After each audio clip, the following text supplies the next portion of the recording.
Bonjour, ici Dominique Labelle, physiothérapeute chez Axel Physio. Aujourd'hui, un exercice, un mouvement qu'on voit fréquemment, la rotation externe, la rotation latérale de l'épaule du bras. Donc, on peut le voir fréquemment avec différents outils, par exemple avec un élastique, avec une poulie ou avec un poids libre. Aujourd'hui, je vais vous parler brièvement des différences qu'on peut voir avec ces différents outils-là. Tout d'abord, on utilise souvent un élastique comme ceci. L'avantage de l'élastique, c'est que c'est facile à installer, c'est pas lourd. Par exemple, les patients peuvent tout simplement l'installer sur une poignée de porte ou faire un petit nœud puis l'attacher derrière la porte. Donc, c'est facile à installer.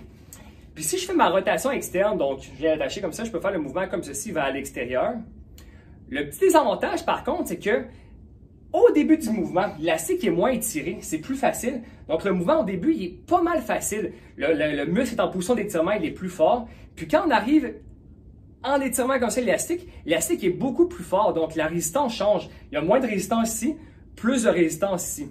Cependant, ça peut être un avantage, par exemple, si on veut pratiquer un peu plus de vitesse, par exemple, quand on accélère, mais il y a une décélération à la fin du mouvement pour ne pas aller trop loin. Et là, vu qu'on peut accélérer, le poids il y a un peu plus, il y a plus de tension finalement, l'élastique à la fin du mouvement. Donc, ça peut être intéressant aussi pour certains patients pour faire un peu plus de vitesse. Donc, le désavantage, c'est que la force de l'élastique n'est pas constante au début du mouvement et à la fin. Mais l'avantage, c'est que c'est facile à installer pour les patients et tout. Donc, la rotation externe avec un élastique. Et d'ailleurs, il existe plusieurs tensions au niveau des élastiques. On peut en avoir des plus faciles ou des plus difficiles.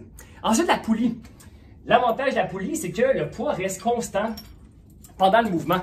Donc là, j'ai installé ma poulie ici et je peux faire donc mon mouvement de rotation latérale comme ceci.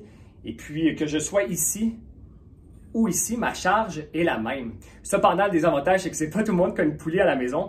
Et par exemple, il y en a au gym, mais on n'a pas accès au gym en ce moment. Et puis, c'est pas tout le monde qui a ça à la maison. Mais sinon, c'est un super outil qu'on peut utiliser en physiothérapie, donc la poulie, où le poids reste assez constant. Et puis, le poids libre, donc on voit fréquemment la rotation externe comme ceci, donc avec un poids. Ça vient travailler en fait surtout quand je suis debout comme ça. Le poids, c'est contre la gravité. Donc, je travaille de façon isométrique, les fléchisseurs de mon coude, par exemple, le biceps pour pas que le poids tombe. Donc, je n'ai pas le temps de travailler ma rotation externe de l'épaule. Il faut vraiment utiliser le poids libre, pardon, contre gravité. Donc, par exemple, si je me mettais sur le côté droit pour travailler mon épaule gauche, là, je peux plus travailler contre gravité comme ça. Donc, chacun des outils a une utilité. L'important, c'est de trouver celui qui est plus facile à faire pour vous et celui qui correspond à vos besoins. Donc, voilà la différence très brièvement entre le poids libre, l'élastique et la poulie. Merci, à une prochaine capsule.